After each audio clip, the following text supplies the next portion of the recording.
नमस्कार दोस्तों, welcome to my channel D K institute. तो स्टार्ट करते हैं आज की वीडियो। हम पढ़ेंगे आज ईडम एंड फेज के बारे में। जैसा कि हम जानते हैं कि इस एग्जाम में 120 क्वेश्चन आते हैं, उसमें से 20 क्वेश्चन इंग्लिश के होते हैं और उन 20 क्वेश्चन में से भी जो है 3 से 4 क्वेश्चन ईडम फेज के बारे में पूछते हैं। तो देखते हैं कि कौन कौन से ईडम फेज आज हम पढ़ने वाले हैं। Bolt from the blue, something unexpected और सरप्राइजिंग। ऐसी चीज़ जो कि हमने अपेक्षा नहीं करी है, वो चीज़ होना। Sentence, the news that they had got married was a bolt from the blue. जब उनको मालूम चला कि उनकी शादी हो गई है, माना कोई पेरेंट है और जो है उनके बच्चे बिना बताए शादी कर लें और वो उनके सामने आ जाए अचानक, तो उनके लिए वो एकदम अनएक्सपेक्टेड होगा, वो सरप्राइज हो जाएंगे देख के उसको। तो उसको बोलते हैं a bolt from the blue. Next is bone of contention, the subject of a dispute or subject matter of a fight. Okay, तो ऐसा सब्जेक्ट या ऐसा कोई इशू जो जिसकी वजह से लड़ाई होती है, जैसे इंडिया पाकिस्तान के बीच में कश्मीर का जो मुद्दा है वो एक अब is a bone of contention. Okay, या दो फैमिलीज़ के बीच में मेनली जो है पैसा या ज़मीन जायदाद, ये हमेशा बोन ऑफ कंटेंशन रहती है। तो इसलिए ऐसा कोई सब्जेक्ट जिसकी वजह से लड़ाई होती है किसी दो पार्टी के बीच में, उसको बोलते हैं बोन ऑफ कंटेंशन। सेंटेंस देखते हैं, the real bone of contention as you know is money. Simple sentence से समझ में आ रहा होगा, कंटेंशन का मीनिंग होता है विवाद, लड़ाई। Next is bosom friend, a very close friend और बेस्ट फ्रेंड। कोई भी आपका बेस्ट फ्रेंड है या बहुत ही नज़दीक फ्रेंड है, उसको हम बॉसम फ्रेंड भी बोल देते हैं। Next is from the bottom of one's heart with very absolute sincerity. अगर आप कोई काम करते हैं अपने दिल से, अपने मन से काम कर रहे हैं, उसको बोलते हैं from the bottom of one's heart. Okay, sentence देखते हैं, for this achievement I thank all my teachers from the bottom of my heart. माना आपको अचीवमेंट मिल जाए, जैसे अभी रिजल्ट आया है 12th का और किसी ने स्कूल टॉप कर दिया हो और उससे कहा जाए कि चलिए 2 शब्द बोलिए अपने अचीवमेंट के बारे में, तो वो क्या बोलेगा, जो टीचर्स होते हैं जिन्होंने उसको पढ़ाया है तो उसका थैंक देगा। तो वो मेनली यही बोलता है कि आई thank all my teachers from the bottom of my heart, मतलब मैं दिल से उनको थैंक यू बोलता हूँ। तो कोई भी आप काम दिल से करें, मन से करें, उसको बोलते हैं from the bottom of one's heart. Next is be on the bread line. So दोस्तों, इसका मतलब होता है टू बी वेरी पुअर। कोई बहुत ही गरीब है, उसको बोलते हैं be on the bread line. Sentence देखते हैं, be on the bread line is a curse for developed country. एक डेवलप कंट्री के लिए गरीबी जो है वो एक तरीके से एक अभिशाप है। ओके, सो समझ रहे हैं मीनिंग ना, सिंपल है। B on the bread line मतलब जो बहुत ज़्यादा गरीब होता है उसको बोलते हैं जो झोपड़पट्टी में या चौल में रहते हैं, ठीक है, जिनके बच्चे ठीक से एजुकेशन नहीं ले पाते, तो उसको बोलते हैं वो लोग be on the bread line. Next is break the ice, to speak first after prolonged silence. एक लंबी खामोशी के बाद बोलना, उसको बोलते हैं ब्रेक द आइस। सेंटेंस देखते हैं, in the meeting Amar broke the ice and suggested the plan to solve the problem. तो मीटिंग में अमर ने काफ़ी देर बाद डिस्कशन हुआ, बहुत देर बाद बोला और सजेस्ट किया प्लान प्रॉब्लम को सॉल्व करने के लिए। तो माना मीटिंग हो रही है, आप 4-5 लोग बैठे हुए हैं एक साथ और जो है अचानक सभी लोग डिस्कस कर रहे हैं, आप चुप हैं और उनकी बात सुन के आपके माइंड में एक आइडिया क्लिक किया और आपने बोला, तो उसको बोलेंगे कि देखिए लंबी खामोशी के बाद आपने कुछ बोला, उसको बोलते हैं break the ice. Next is break one's word, to fail to keep one's word और प्रॉमिस। अगर आप अपना वादा जो दिया है आपने, आप उसको निभाने में फेल हो जाएं या आप वो वादा ना निभाएं, वो प्रॉमिस ना पूरा करें, उसको बोलते हैं break one's word. He has broken his words so many times that his friend do not believe him any more. अगर आप किसी से वादा करते हैं उसको पूरा नहीं करते, तो क्या होता है, जो आपका फ्रेंड है वो आप पर बिलीव करना ही बंद कर देगा। तो इसलिए दोस्तों, जब भी किसी से कोई भी प्रॉमिस करें उसको पूरा ज़रूर करिए। Next is breath of fresh air. इसका मतलब a change that feels good, ऐसा चेंज जो आपको अच्छा लगे। जैसे इस समय बहुत गर्मी हो रही है तो हमें क्या चाहिए, बारिश चाहिए, ठीक है ना। अगर बारिश हो जाए तो हमें अच्छा लगेगा, तो वो जो बारिश होना है that is a breath of fresh air. Sentence देखते हैं, the president says that the country needs a breath of fresh air. Simple sentence समझ में आ जाएगा। Next is be broad minded, tolerant of opposing opinion और behaviour. मतलब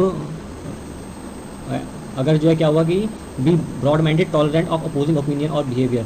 अगर कोई भी माना आप हैं, आपके सामने कोई अपोजिंग ओपिनियन आ जाए, आप जो बात बोल रहे हैं उसके अपोज में कोई बोल रहा है और आप उसको टॉलरेट कर रहे हैं, उसकी बात सुन रहे हैं, तो उसको बोलते हैं बी ब्रॉड माइंडेड। जैसे एग्जांपल है, प्रिंसिपल होता है स्कूल का, उसके सामने टीचर्स आते हैं, तो टीचर्स के व्यूज़ अलग अलग होते हैं, उसके सामने बहुत सारी प्रॉब्लम्स आते हैं, लेकिन उस सब बात को सुन के काम रह के फिर अपना देता है ओपिनियन, तो उसको बोलते हैं बी ब्रॉड माइंडेड। अपना दिमाग खुला रख के सबकी बात को सुनना, सबकी जो ओपिनियन है, बिहेवियर है, उनको सहन करना, उनको समझना और फिर अपनी बात को रखना। जैसे हमारे जो कैप्टन थे महेंद्र सिंह धोनी, वो ब्रॉड माइंडेड कैप्टन थे, मतलब कैप्टन कूल भी बोलता है उनको। सभी सारी बातों को सुन के, सब बातों को देखकर उसके बाद अपना डिसीजन देना, उसको बोलते हैं be broad minded. Sentence, my grandmother is not a broad minded person. Simple sentence है, समझ में आ रहा होगा आपको। Next is bright eyed and bushy tailed, a person is very enthusiastic and full of energy. ऐसा व्यक्ति जिसके अंदर बहुत सारा उत्साह, एनर्जी से भरपूर है, उसको बोलते हैं bright eyed and bushy tailed. Sentence देखते हैं, Diya was fantastic. She arrived bright eyed and bushy tailed at 7 a.m. and worked with us all day. दिया एक बहुत ही फैंटेस्टिक लड़की है, वो एकदम उत्साह से भरपूर, वो 7 बजे आती है और पूरे पूरे दिन हमारे साथ काम करती है। इसका मतलब ये है। तो समझ रहे हैं सेंटेंस का मतलब जो है क्या है, इसका ईडम का मतलब कि अगर हमें कोई ऐसा व्यक्ति है जो जिसके अंदर बहुत उत्साह है, काम करने की ललक है, तो उसको बोल देते हैं bright eyed and bushy tail. Next is broken home, a family in which parents have separate or divorce. ऐसी फैमिली जिसमें जो पेरेंट्स हैं वो अलग हो चुके हों या उनके बीच में डाइवोर्स हो चुका हो, उसको बोलते हैं ब्रोकन होम। घर का टूटना, सिंपल मतलब समझ में आ रहा है सुन के भी। सेंटेंस देखते हैं, Arbaaz home is now a broken home for his children. So Arbaaz Khan का अभी डाइवोर्स हुआ है अपनी वाइफ से, मलाइका अरोड़ा से, तो अब उनके जो बच्चे हैं उनके लिए जो है वो घर क्या आएगा, एक ब्रोकन होम, क्योंकि उनके जो पेरेंट्स हैं वो अलग हो चुके हैं। Next is bull in a china shop means to be clumsy, मतलब जो बेढंग से काम करे, बेढंग से बर्ताव करे, उसको बोलते हैं bull in a china shop. Sentence देखते हैं, don't let him touch those glass baubles, he is like a bull in a china shop. समझ में आ रहा है सेंटेंस पढ़ के कि उसको ग्लास मत छूने दो, कहीं वो तोड़ ना दे या कुछ उससे गेम ना खेलना शुरू कर दे और नुकसान ना कर दे। तो इसलिए जो है ऐसे लोग जो बेढंग के बर्ताव करते हैं, ठीक है ना, ठीक से काम नहीं करते, उनको बोलते हैं, या फिर एकदम पार्टी चल रही है उसमें आए और सब तहस नहस कर दिया, डिस्टर्बेंस क्रिएट कर दी, न्यूसेंस फैला दिया, उसको बोलते हैं bull in a china shop. Next is burn a hole in one's pocket. इसका मतलब है मनी स्पेंड क्विकली, किसी का पैसा अगर जल्दी खर्च होता है तो उसका मतलब है कि burn a hole in one's pocket. Sentence देखते हैं, I had received my salary and the money was burning a hole in my pocket so I went to the shopping mall. मैंने अपनी सैलरी रिसीव करी और मेरे पैसे बहुत जल्दी खर्च होते हैं, इसलिए मैं शॉपिंग मॉल चला गया। होता है बहुत से यूथ हैं आजकल के, सैलरी मिलती है तो चलो भाई पार्टी करते हैं, ड्रिंक्स लेते हैं, जो होटल में जाते हैं, पब में जाते हैं, तो मतलब क्या है वो पैसा वेस्ट कर रहे हैं, स्पेंड कर रहे हैं पैसे को जल्दी, मतलब there is a burn hole में, there is a burn a hole in their pockets. Okay दोस्तों। Next is burn the candles at both end. इसका मतलब to exhaust yourself by doing too much or spender. अगर आप बहुत सारा काम कर लें, एग्जॉस्ट हो जाए काम करते करते, उसका मतलब क्या है कि burn the candles at both and. जो कि आजकल के जो है महत्वाकांक्षी युवा करते हैं कि वो 2-2 शिफ्ट में काम करते हैं या एक्स्ट्रा काम करते हैं, जो काम कर रहे हैं वो उसके अलावा पार्ट टाइम भी वर्क करते हैं, जिससे कि जो उनकी महत्वाकांक्षाएँ, जो उनके एम है वो उसको अचीव कर सकें, एक्स्ट्रा स्टडी भी करते हैं, ठीक है, तो इसलिए उसको बोलते हैं burn the candles at both hands. Sentence देखते हैं, today's youth like to burn the candles at both hand. आज के जो युवा होते हैं वो चाहते हैं कि देखिए वो बहुत सारा काम करें। Next is burn one's finger to get into trouble taking a risk. इसका मतलब क्या है कि अगर आप किसी परेशानी में फंस जाएं या आप रिस्क लें, उसको बोलते हैं burn one's finger. Sentence, many unemployed youth burn their fingers due to unemployment.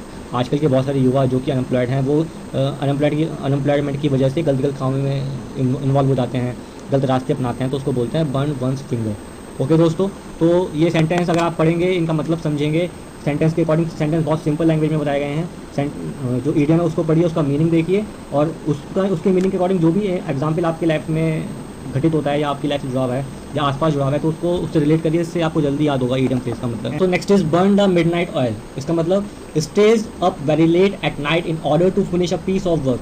साफ साफ समझ में आ रहा है कि अगर आप बहुत देर रात तक काम करते हैं, कोई आपको काम दिया गया उसको पूरा करने के लिए, उसका मतलब है बर्न द मिडनाइट ऑयल। जैसे कि आप लोग आजकल कर रहे होंगे, एसएससी में अच्छी रैंक लाने के लिए आप दिन रात पढ़ाई कर रहे होंगे, तो रात देर तक पढ़ना, बहुत ही वर्क हार्ड करना एग्जाम्स के लिए, तो उसको बोलते हैं burn the midnight oil. Next is bury the hatchet. इसका मतलब टू मेक पीस। अगर किसी दो पार्टी के बीच में लड़ाई है और वो संधि करते हैं, दोस्ती करते हैं, उसको बोलते हैं बरी द हैचे। सेंटेंस देखते हैं, India and Pakistan must bury the hatchet to bring out peace to the region. समझ में आया सिंपल सेंटेंस है, पाकिस्तान और इंडिया के बीच में बहुत सारे मतभेद हैं, उनको अगर वो भुला देते हैं और दोस्ती करते हैं तो वो हम इस ईडियम से शो कर सकते हैं। Next is have butterflies. दोस्तों, पेट में गुदगुदी होना ये तब होती है जब क्या हो, हमें नर्वसनेस होती है। माना जैसे कोई लड़की है, उसको लड़का देखने आ रहा है, तो उसके दोनों के पेट में गुदगुदी होगी ना, तो उसको बोलते हैं हैव बटरफ्लाइज। या एग्जाम टाइम में जब हम एग्जाम हॉल में एंटर करते हैं उस टाइम पे हमारे पेट में गुदगुदी। Next is bell the cat means to do a dangerous job. ऐसी जॉब जो बहुत टफ है उसको करना means bell the cat. Sentence देखते हैं, many people can boast of their bravery but very few can bell the cat. बहुत सारे लोग डींगे मारते हैं कि मैं इतना ब्रेव हूँ, बट उनमें से कुछ लोग ही बहुत ही डिफिकल्ट जॉब कर पाते हैं। Next is call it a day. It is a way of suggesting that it is time to stop doing something usually because of tiredness. मतलब ये तब यूज़ करते हैं कि अगर हम थक गए हैं और हमें उस काम को स्टॉप करना है थकान की वजह से, तो उसको बोलते हैं call it a day. Sentence, after one last phone call I decided to call it a day. एक फ़ोन कॉल जो है मेरे पास, उसके बाद मैंने सोचा कि जो मैं काम को ख़त्म कर दूँ। तो मेनली जब आप थक जाएँ और फिर आप सोचें कि मैं काम को ख़त्म कर देता हूँ, थकान हो गई बहुत, उस चीज़ को बोलते हैं call it a day. Next is call a spade, बहुत ही इंपॉर्टेंट। इसका मतलब बी ऑनेस्ट, ऑनेस्टली बोलना या फ्रेंकली बोलना, तो उसको बोलते हैं call a spade. Sentence, let's call a spade, your son is a poor student. So suppose कोई टीचर कह रहा है किसी पेरेंट से कि आपका बच्चा पुअर स्टूडेंट है, तो आप उसको next is build castles in the air, thinking of some impossible task, makes plan or hopes that have a very little chance of happening.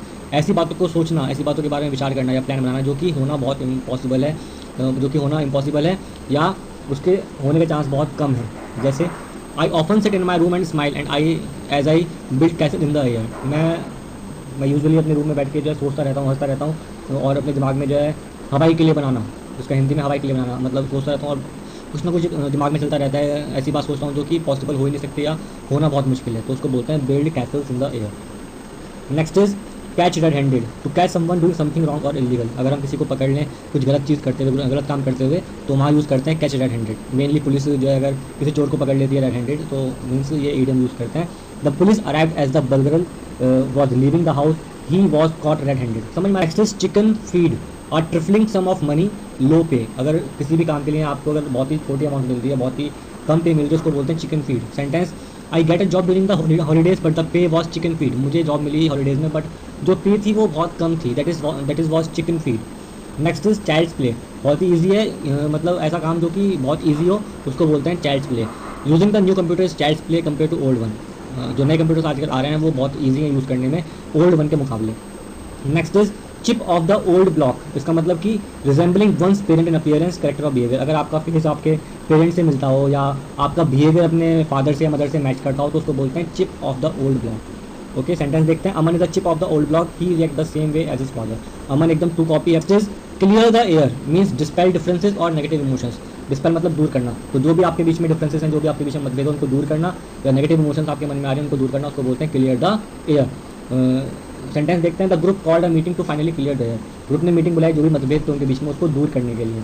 Next is clear cut, simple है, बहुत बार use करते हैं कि अगर हमें कोई चीज़ एकदम क्लियरली डिफाइन करनी है जो हमारे माइंड में उसको बताना है तो उसको बोलते हैं clear cut. Teacher explain this topic in a clear cut way. Teacher ने जो टॉपिक था वो एकदम क्लियरली एक्सप्लेन किया, कोई प्रॉब्लम नहीं थी उसमें। Next is round the clock means all day and night without stopping. कोई काम अगर हम करें बिना स्टॉप किए 24 घंटे काम करें, 24/7 आवर्स काम करें, उसको बोलते हैं राउंड द क्लॉक। सेंटेंस देखते हैं। The new McDonald will remain open round the clock. जो नई शॉप है मैकडोनल्ड की वो हर टाइम खुली रहती है या खुली रहेगी, उसको बोलते हैं round the clock. Is behind closed doors, so उसका मतलब सीक्रेटली या प्राइवेटली। सेंटेंस है the matter was discussed behind close doors. अगर कोई भी चीज़ ऐसी है जो आपको प्राइवेटली डिस्कस करनी है या किसी को बताना नहीं है तो उसका मतलब उसको हम रिप्रेजेंट करते हैं बिहाइंड क्लोज्ड डोर से।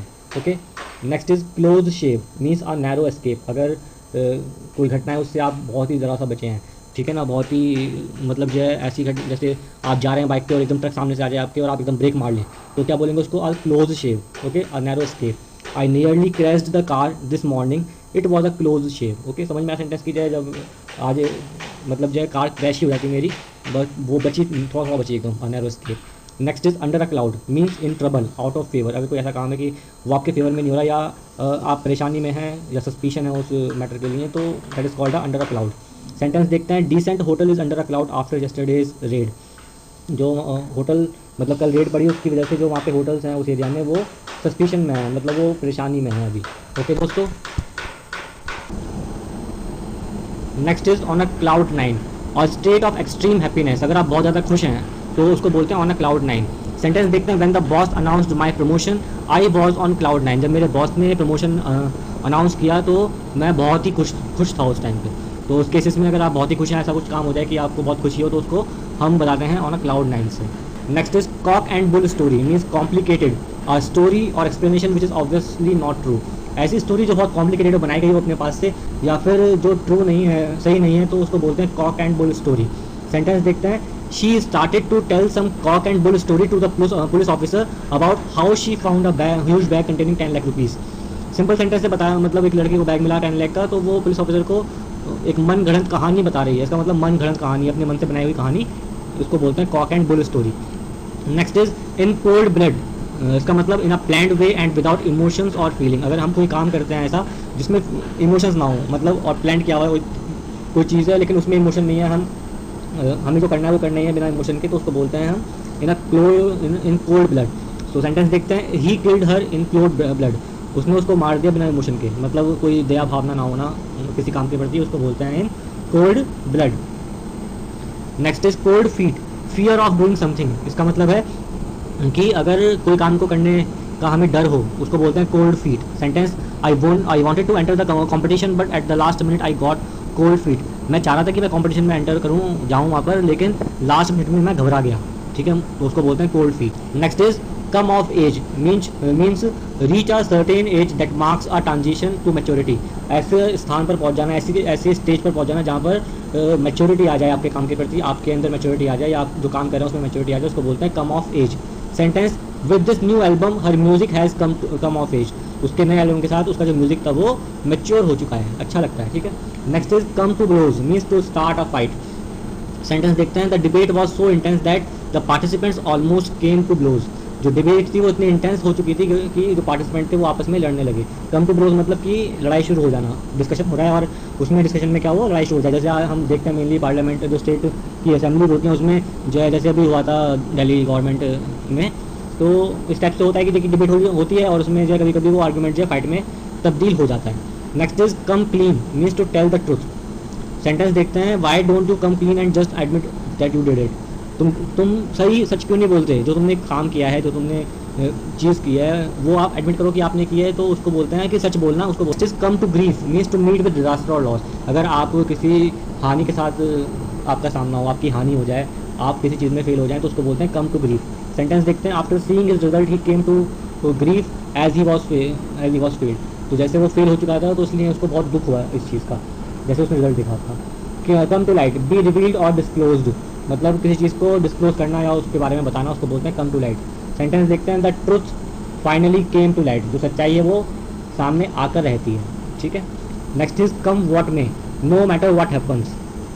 इसका मतलब है कि देखिए कुछ भी हो जाए वो होना ही है। Sentence, come what may I am going to tell Amar what I think of him. चाहे कुछ भी हो जाए, कम व्हाट में का मतलब चाहे कुछ भी हो जाए मुझे वो काम करना ही है, तो come what may I am going to tell Amar what I think of him. तो मैं अमर को बता के रहूँगा कि वो मैं उसके बारे में क्या सोचता हूँ। तो कम व्हाट में चाहे कुछ भी हो जाए। Next is common or garden, जो बहुत ही ऑर्डनरी हो, जो बहुत ही यूजुअल हम जानते हो उस चीज़ को, उसको बोलते हैं common or garden. Sentence, it is a common or garden carpet which you purchase. ये तो बहुत ही कॉमन कारपेट है जो तुमने परचेज किया है। तो ऐसी चीज़ जो कि आप जानते हैं, बहुत फेमिलियर है आपके लिए, उसको बोलते हैं common or garden. Next is cool one's heels, इसका मतलब wait or pass the time aimlessly be kept waiting. अगर हम टाइम पास कर रहे हैं, हमें कोई एम नहीं है, मतलब जो है टाइम वेस्ट करना। जैसे गवर्नमेंट ऑफिस में गए आप अपने काम के लिए और वहाँ कहते हैं कि अभी तो ऑफिसर नहीं, आप वेट करिए, तो उस टाइम पे हम वेट करते हैं बिना किसी एम के, तो उसको बोलते हैं cool one's heel. Sentence, he had to cool his heels before he could meet the president of the party. Party के प्रेसिडेंट से मिलने के लिए उसको वेट करना पड़ेगा। Next is as the crow flies, means distance measured in a straight line by the shortest and most direct route. अगर हम कोई भी डिस्टेंस है उसको डायरेक्ट रूट से फॉलो करें, मतलब शॉर्टेस्ट डिस्टेंस में कवर करें, उसको बोलते हैं as the crow flies. Sentence देखते हैं, my house is 10 miles as the crow flies from Delhi. मेरा घर दिल्ली से 10 मील दूर है, एकदम स्ट्रेट लाइन में 10 मील दूर है मेरा घर दिल्ली से। अगर ठीक है ना, कोई भी डिस्टेंस है, दो प्लेस के बीच की डिस्टेंस अगर एकदम स्ट्रेट है तो उसको बोलते हैं हम as the crow flies. Next is cup of tea, an activity that you like or at which you are superior. ऐसी एक्टिविटी जो आपको अच्छी लगती है, जिसमें आप सुपीरियर है, जो आप इजीली कर सकते हैं, उसको बोलते हैं हम कप ऑफ टी।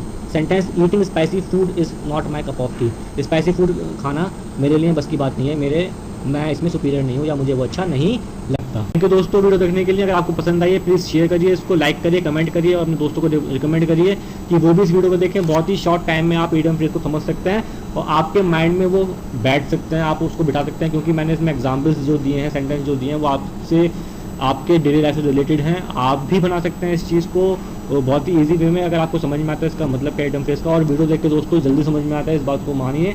तो इसलिए जो है अगर आपको अच्छा लगता है प्लीज़ उसको रिकमेंड करिए और दोस्तों को देखने के लिए, और इसको सब्सक्राइब करिए चैनल को, और अच्छी अच्छी वीडियो मैं आपके सामने लाता रहूँगा आगे भी। थैंक यू दोस्तों, हैव अ